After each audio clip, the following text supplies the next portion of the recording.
What is up, YouTube, and what is up, Raider Nation? This is Wi-Fi Willie, and today we're going to talk about Brent Musburger's recent radio interview with JT the Brick, where he said the email leak situation with Jon Gruden must have been through a paid assassin. He's basically saying it had to have been a hit job, similar to what I said about 2 months ago. However, let's get right to the video. I don't want to hesitate and fluff, but first let me tell you, man, if you want more Raiders news and NFL news, analysis, and football talk, subscribe to this channel. I go live multiple times a week and have multiple new uploads every single week. And honestly, a vast majority of my viewers are not subscribed to this channel. So do me a favor and support us just by clicking subscribe. Gotcha, Thanks, and let's get Brent right to Musburger this. joins us. Brent, I want to jump into a bunch of topics. First, let's get this one out of the way about the Raiders and what you've seen this year with your great career, what happened with the Jon Gruden resignation and the Henry Ruggs fatality car accident that took the life of Tina Tintor.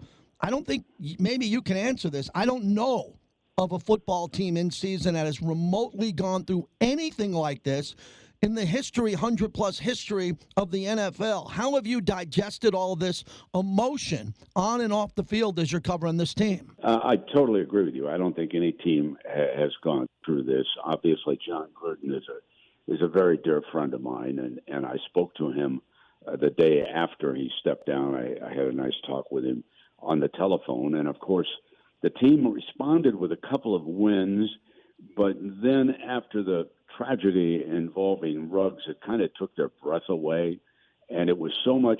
I don't think people realize how emotionally draining things like that can be. And Derek Carr had started to thrive under Coach Gruden, so I really thought that he missed him, and then his best deep threat is suddenly gone for the season. But it was very draining even for me. The other day, in one of the games, it wasn't a Dallas game. I think it was a previous game. I think there were 13 penalties against the Raiders and like none against the Bengals until the fourth quarter. And I can only say to myself, that would never have happened under Gruden, because Gruden, he would have buried the side judge in front of him, if you know what I mean. Okay, so it's something I miss dearly, but they've asked the Raiders to do a lot. I think ownership has handled this extremely well going forward. You would think that Mark Davis obviously is thinking about next year, but he says he's not. He's focused on this year, and that is what he should say.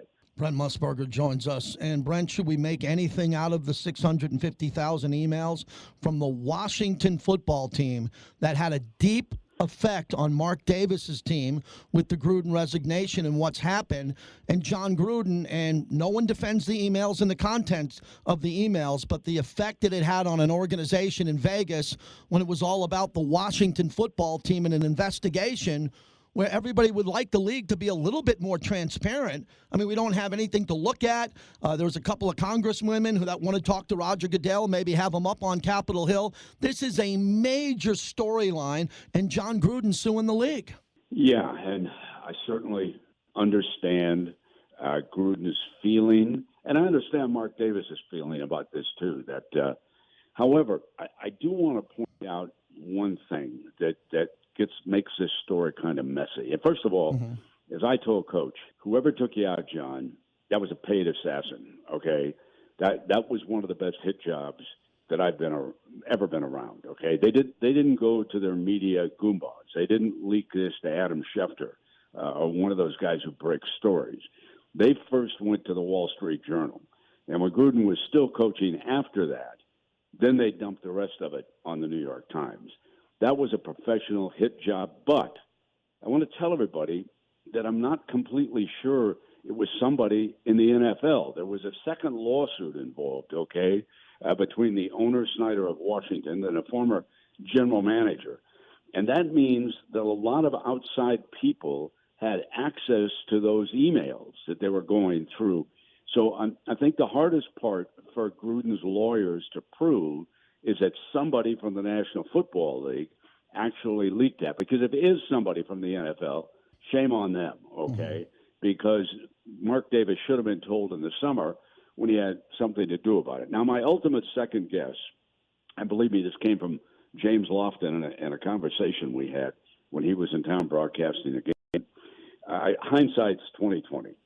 But I wish, if we look at Ezekiel Elliott, he was suspended for 6 games, okay? for sexual transgressions. I wish that Coach Gruden had been suspended for 4, 5, or 6 games. But again, I want to be perfectly clear about this. This is the ultimate second guess by me. I didn't think of it at the time. I didn't think that Jon's career should be ruined by his stupidity. It had been so long ago. I just don't think we need to out people for that. But so be it. The Raiders have to pick up and go forward, and we will see what happens.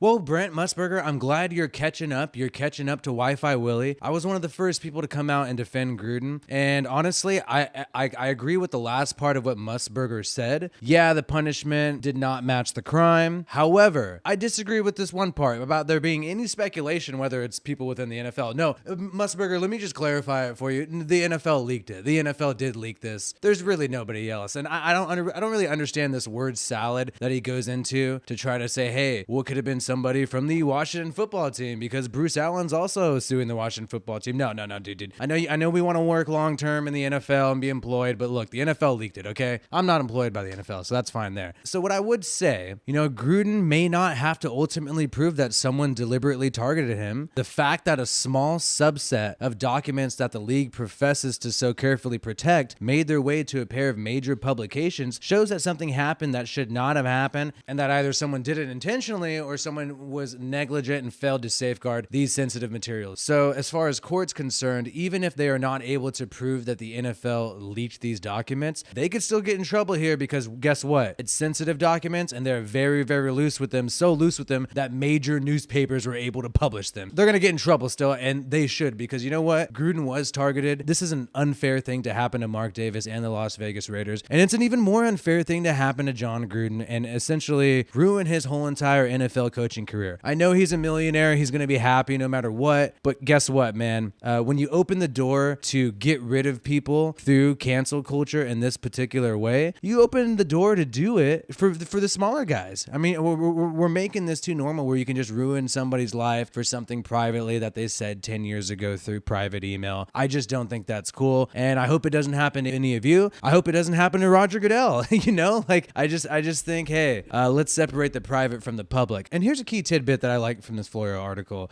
Even though there's some litigation between Daniel Snyder and Bruce Allen, these leaks happened in the same week that the NFL sent a packet of Gruden emails to the Raiders. So common sense points to someone within the small universe of people who are involved in gathering the Gruden emails and deciding how to best handle them. It's also possible that the leak happened not because someone who had access to the emails went rogue, but because someone ordered a figurative code red against Gruden. So guess what? It's no coincidences. I don't believe in coincidences. You freaking send these emails to Mark Davis. You say, what are you going to do about it? Mark Davis doesn't do anything. He backs Gruden into the Bears game, and then you leak it to the New York Times and the Wall Street Journal. That's what happened, and that's what the NFL did. That's why I had to make my video immediately in October, because you know what? Nobody in Raider Nation was saying anything. No other person on television was defending Gruden in this scenario. Not even Brent Musburger. A lot of these people weren't speaking out loudly in favor of Gruden like I was immediately on the day of. I was. No, and I love other YouTubers, but they almost went the opposite. They almost said that we would be better off without Gruden, and that's what a lot of YouTubers said. So I was there day one because I think this is important, and I don't think this is okay for him to get targeted like this. And I'm going to keep following this lawsuit like I have with all my videos. So be on the lookout for that. And I'm also going to just follow the NFL because I love the game of football. I'll be covering the Raiders, obviously, and the rest of the NFL. So remember, man, subscribe to this channel. Most of my viewers are not subscribed. Subscribe, really help this channel out, and I hope to see you on the next video. This has been Wi-Fi Willie.